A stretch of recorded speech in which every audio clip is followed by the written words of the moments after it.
Kids, this is the story of a man going through an obscene amount of women in New York City in an attempt to find the one. An attempt that lasts not 1, but 9 seasons. So how did the first episode set the tone for those 9 seasons?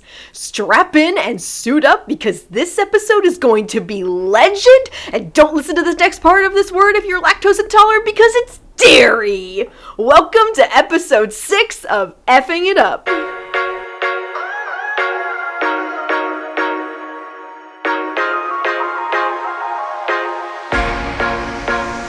We're doing great. We are doing great. I'm gonna let you get started. Also, you said that maybe you'd be a bad wife. Maybe. Well, I just want to say, I think I'd be a great one because you didn't even notice it, but I fixed your chair. You fixed my chair? Wow. You know, wives are known for their carpentry skills, so that's a good start. They are. Wives and Jesus. Oh, wow. How'd you fix the chair? Actually, there was just a screw loose. It was really easy the whole time. The story of my life.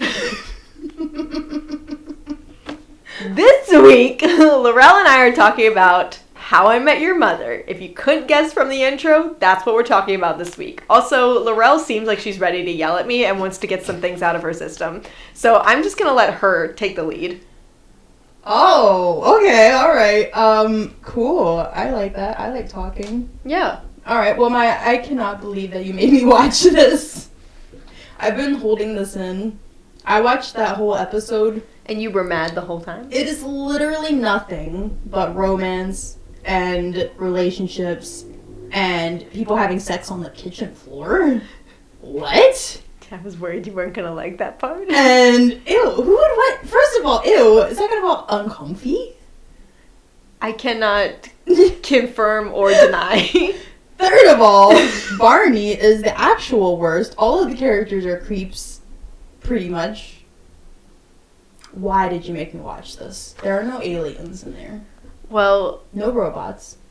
No cyphers. The real reason we watch this is because it stars our beloved Kobe Smulders, who we just watched in Agents of S.H.I.E.L.D., so it was a great jumping off point. Oh, you think you can excuse it with that? With logic?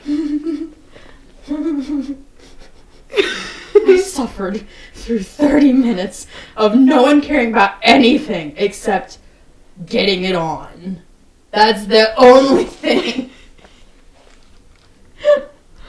I have had it up to here. Welcome, Lorelle, to my Space Chimps episode. No! My Space Chimps episode. No. I don't want to put that on my grave. I started reading my notes. I think you'll feel better after I tell you my notes. But tell me your freaking notes. Let's start off with plot. That is the plot.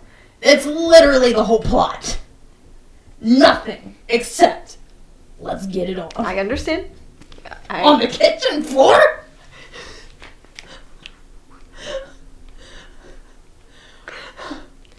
I'm confused. I'll be honest. I really didn't do this to make you angry.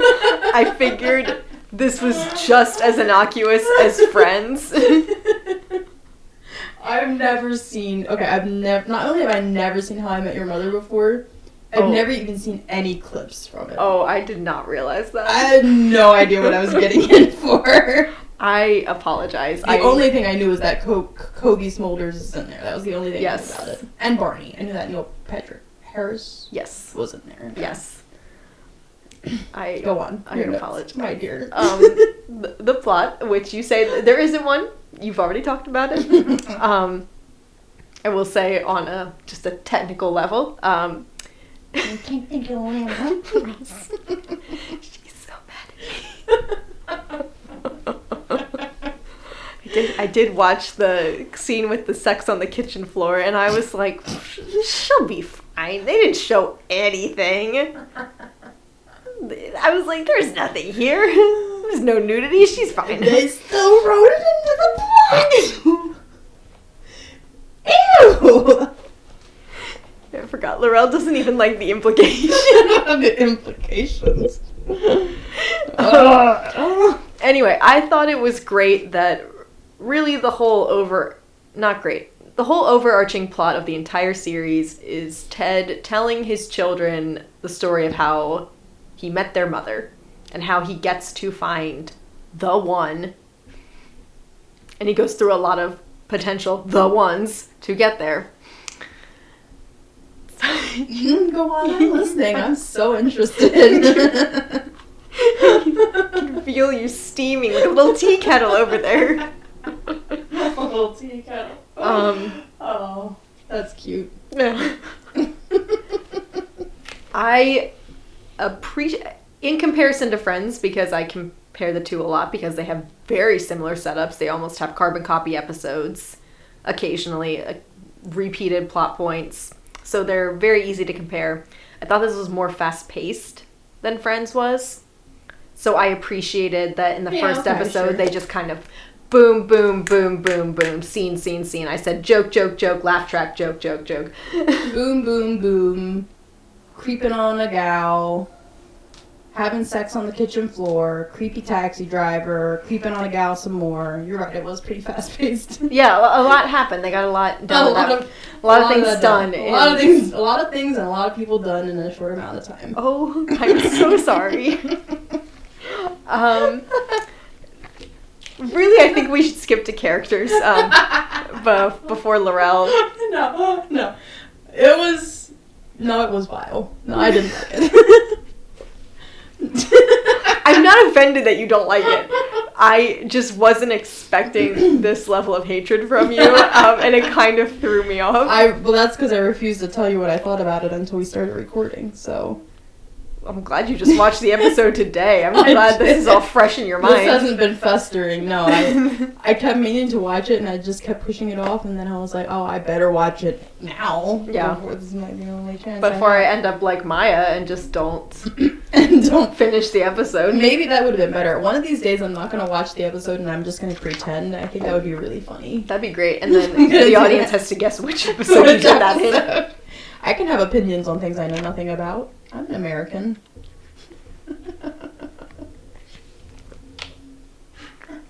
That's good. Thank you. That was really good. Thank you. Let's talk about characters. Yeah. Should I give you the rundown of my opinions on the characters? Yes, and then I'll give you mine. I think you'll hate me a little less. Ted, meh. Kind of creepy. He basically is such a red flag for, like, safety. Like, we know he's okay because he's the main character. But if this happened to me in real life, I would be so scared I would be getting a restraining order. Mm-hmm. Like, he walks up to her at a bar, tells her to throw a drink at him, which is weird to begin with. I don't care if, like, it was supposed to be romantic based on the context, but I don't feel like explaining. Watch the episode yourself. Do yourself a disfavor. See it for yourself. Do yourself a disservice. Watch the episode. And then he, like... What does he do next? Do they go out to dinner or something? Or does he just... They go on a date, and he doesn't kiss her. So then he shows up at her house in the middle of the freaking night with his friends in the taxi. He's changed clothes. He's wearing a suit. He stole something to give to her that she knows is stolen. Which I'll give a pass to, because that's actually kind of funny. If he wasn't creepy in every other way. Yeah. In the middle of the night, he shows up at her house, and he basically is just like... Can I come in and kiss you or whatever? Uh-huh. And then he's like, I love you. And she's like, what? And then she, like, is like, get out of here. And then he doesn't just leave. He has to, like, linger, like he's kicking his feet on the sidewalk. Wait, I just have to say... Blah, blah, blah. Like, no. You need to go. Get the heck out of here. Mm-hmm. That's my opinion on Ted. That was wordier than I was meaning it to be, but I think he's creepy. Perfect. Let's volleyball back and forth. Yeah. Tell me what you think of Ted. I just wrote, Ted is a simp. He is a simp! He tried to throw a drink at him! Yeah. Ew! I just Respect yourself. I just put in parentheses because I remember watching the whole series, and I said, does he ever learn just to be happy by himself? He doesn't seem like he has that capability. Like truly, this is jumping ahead in the series, but I really feel like the pilot episode sets it up. He cannot be by himself. Mm. He has no personality outside of having a relationship and finding the one. Like, he has not learned contentment by himself. Like, watching this show as a person who's single, I was like, this is offensive. Like, get it together, I also loser. found it offensive.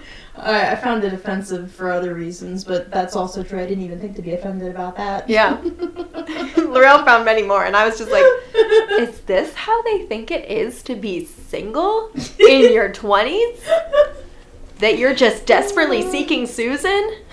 Oh yeah, they are in their 20s because the whole thing was like before 30. Yeah. I was like, these people are I was like, these chemically imbalanced people are my age.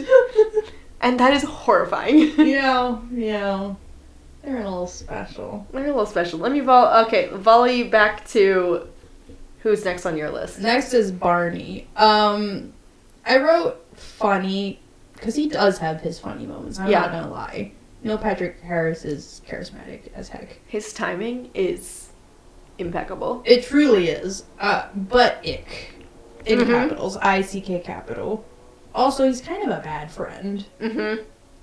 I'm getting some hints of, like, some weird vibes in their relationship. Controlling. Yeah. Yeah. I don't know. He's a red flag, too. You're like, this reminds me of how Maya treats me. Yeah, this is hitting a little close to home, guys. Maya also tells me to wear a suit every time before I come over. And I go, you did put on a suit, Lorelle. So, that's all I really have to say about Barney. Really, I said Barney is offensive right off the bat. Like, the first words out of his mouth, I'm like, oh, this is not great. Yeah. And it's like, I think people can still watch the show because for some reason they're like, well, Neil Patrick Harris is gay in real life, so he would never treat women this way. But, you know. So the rampant objectification and just, yeah. Which I'm not, is fine, I'm not saying it's right. I'm just trying to rationalize. I was like, there has to be a reason why Barney has gotten a pass. Like, everybody says, like, oh, he's offensive, but also... Yeah, he is somehow... Neil Patrick Harris's portrayal is somehow funny enough that it counteracted... I feel like that's why he gets away with it for me. Yeah. I think that's the real reason, because he is very funny. I'm so sorry I made you watch this episode. It's really not that bad. It's not that bad. I mean, it was bad, but... Yeah, the hatred in your eyes is otherwise. To be fair, this was 30 minutes. Space Chimps was like 90 minutes, so... Don't remind me. If you want me to have sympathy for you for the rest of this episode, don't remind me. You're also being way more agreeable about my opinions than I was. So. Oh yeah, that's because when I was doing my darndest to gaslight you into believing it was the best piece of art. Luckily, I am impervious to gaslighting now. It won't work on me anymore. I'll just try harder next time. Well, also, like, going into this episode, there's kind of a whole thing with How I Met Your Mother where the series finale is what people call the worst series finale of all time. Okay, I do know that, and as to my understanding, it's because Ted gets with some woman that no one... Lorelle's going to talk about the spoilers for the series finale of How I Met Your Mother, so skip ahead just a couple minutes. Lorelle's going to talk about her understanding, because she hasn't actually seen the show. Yeah, and then Maya will correct her. So just skip ahead if you don't want to hear the spoilers for the series finale. Listen to Lorelle's part if you want to hear an incorrect spoiler. Then skip ahead if you want to hear Maya's correct spoiler. Yeah. Go ahead, Lorelle. Okay, so to my understanding, people are mad because Ted gets with some woman that they didn't want him to get with. Randomly at the end, that they weren't building up towards. That's all I think I know, but I don't know if that's correct. Okay, are you ready for what really happens? Yes. Now you remember, 9 seasons. Yeah. We have devoted 9 seasons. Yes. Barney and Robin end up together. Okay. They're actually a wonderful couple. Okay. They make sense together because of all their collective trauma, all of their collective childhood trauma. We spend almost the entirety of season 9. Season 9 takes place throughout the week of their wedding. Okay. So whereas the rest of the show is spanned out, season 9 is Robin and Barney's wedding. And at the end of the wedding, Ted meets the mother. And there's a whole episode dedicated to the mother and her story. She's wonderful. She's perfect for Ted. They complete each other. They get married. They have the 2 kids that we see in the framing device in the beginning. And in the series finale, like the final episode, not only is it revealed that the mother passes away. Oh, dang. Robin and Barney get divorced. Oh, dang. And then after Ted, who's got his nice salt and pepper hair now, finishes telling this story to his kids, they're like, oh my word, Dad, you're in love with Aunt Robin. What? And Ted goes and steals the blue French horn again and runs to Robin's house and stands outside her window. That's because so dumb. He was able to be with a woman who gave him kids, and then she died so he could be with Robin. That's so dumb. And also, teenage kids would not react that way to that story. Yeah. Oh, okay. I can see why people are mad. That sucks. I think I called 2 different people on the phone after I finished it. I think that's your God-given right. It was the worst series finale I have That's infuriating. ever seen in my entire life. That's disrespectful to the audience. It was horrible. Absolutely horrible. I would be mad. So, yeah, that really killed my enjoyment of the show. That's pretty bad. Yeah, that's pretty bad. It's up there with how they ended Game of Thrones. It's bad. It's one of the worst. Disrespectful to the characters, disrespectful to the audience. Yeah. Yeah. And Lorelle's like, this makes sense because I felt disrespected when I first started watching this episode. What goes around comes around, suckers. Wait, I wasn't done with my character No, I wasn't. Yet. No, I wasn't either. I was just telling you why I wasn't offended by you talking trash about this show. I actually don't really have any more opinions because Marshall and Lily are not fleshed out enough to have any sort of opinion about. I did think they had a sweet moment at the end where he was like, I love olives, and she's like, we'll work through it or whatever. Or what did she say? We'll make it work. Yeah. That was fun. They had like a little cute moment there. Yeah. That was... I did smile about that. So I do oh have my word, soul. a smile? Wow. I do have a soul. Wow. I did also laugh a few times watching this episode because it is genuinely funny at moments. Yes.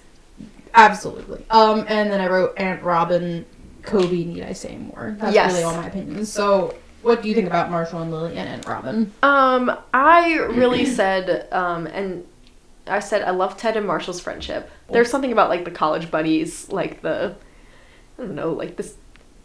They're just supporting each other. It's like a brotherhood, and it's not. There's really, the 2 of them together are strangely non-toxic. They're a little bit wholesome. Yeah, for how much Ted annoys the living shit out of me, Ted and Marshall together, I'm like, wow, I just love that the 2 of you are just college buddies who want to watch Star Wars together. That's beautiful.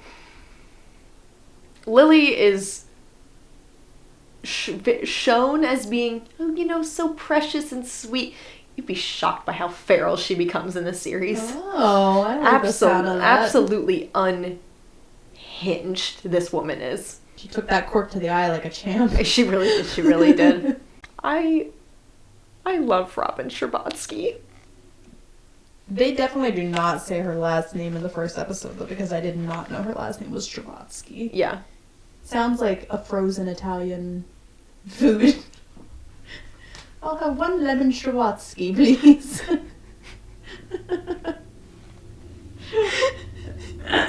See, this is why you lose material and then start over, because then Lorelle comes up with stuff like that. And it's so worth it. I wonder if he lost the part where I snapped this a couple times. I think I should do that. Yeah, and then I said, why are you making gang signs at me? Go on. Never mind. I was going to say, what if you made yourself useful and went and got those Nutella cookies and we took a quick cookie break? Let's take a cookie break. Yeah.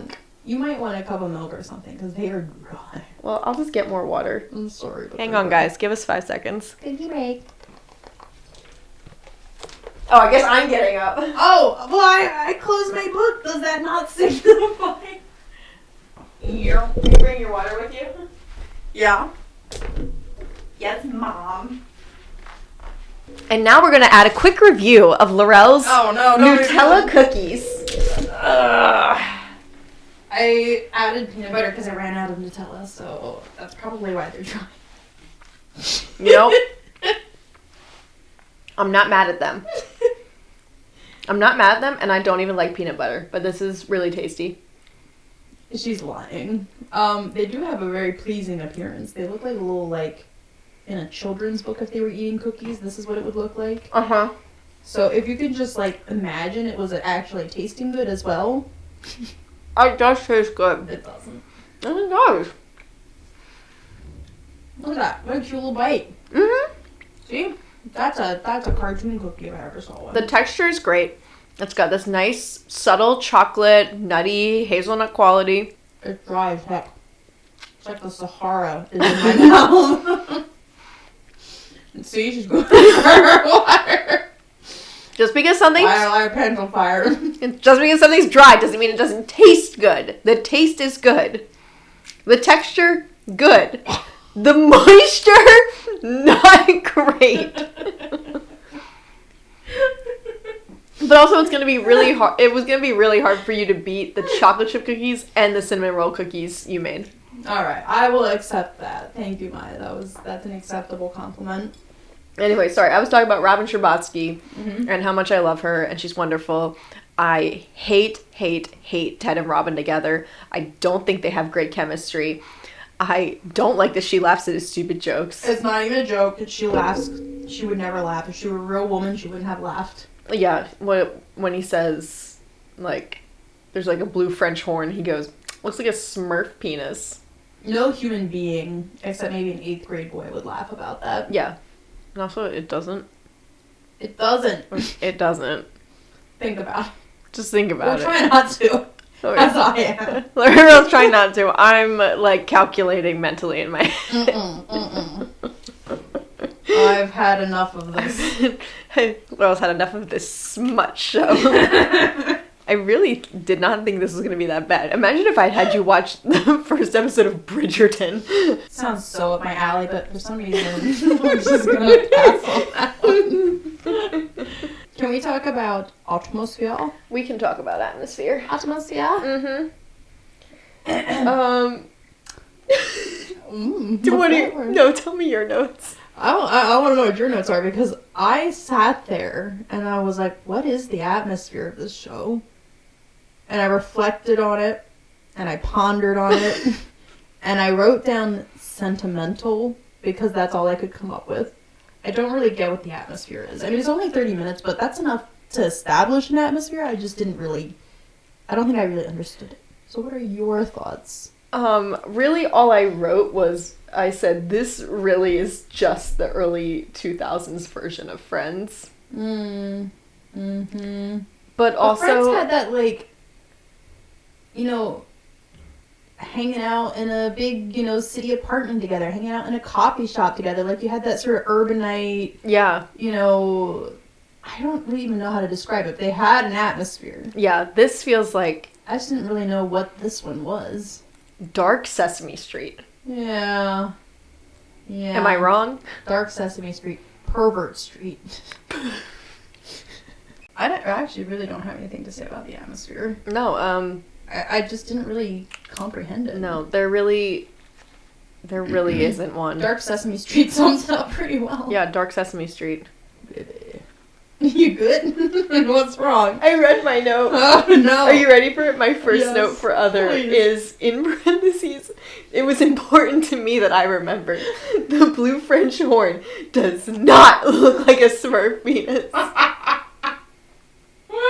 We really, discussed that in detail, and then unfortunately lost all of our very insightful... There was no insight for this one. I think for How I Met Your Mother, we need to call a spade a spade. I recognize that as the series continues, there's a lot more depth brought into the series. That's good to know. You go into a lot of the characters' backgrounds and backstories. You kind of start to learn why they are the way they are, from their upbringing, from their just lived experiences. They build a world for these characters. Some of the also saddest TV moments ever, I've seen in this show and have made me cry. Wow. Which is surprising. But spoilers, again, for later seasons of How I Met Your Mother. You can skip ahead a minute if you want to miss this next explanation. they build the relationship between Marshall and his family that lives out in Minnesota, and how he's really close with his dad. And there's a whole episode of him and Lily, like, you know, deciding that they want to start trying to have a baby. And, like, he's kind of going back and forth of, like, I want to call my dad. I don't want to call my dad if I don't have anything to tell him. Like, we're struggling. Like, I just want to be able to tell him. Like, I'm worried we have fertility issues and I want to talk to him about it, but I'm embarrassed. So he's, like, kind of putting off calling his dad, and his dad keeps kind of calling him and leaving him messages. And then at the end of the episode, like, he, like, gets good news from the doctor. He's so excited to tell Lily. Lily shows up at the bar, gets out of the car, tears streaming down her face. Oh, no. Looks at Marshall, and he's like, oh my God, like, what's wrong? And she's like, Marshall, like, it's your dad. Like, he had a heart attack and he didn't make it. Dang.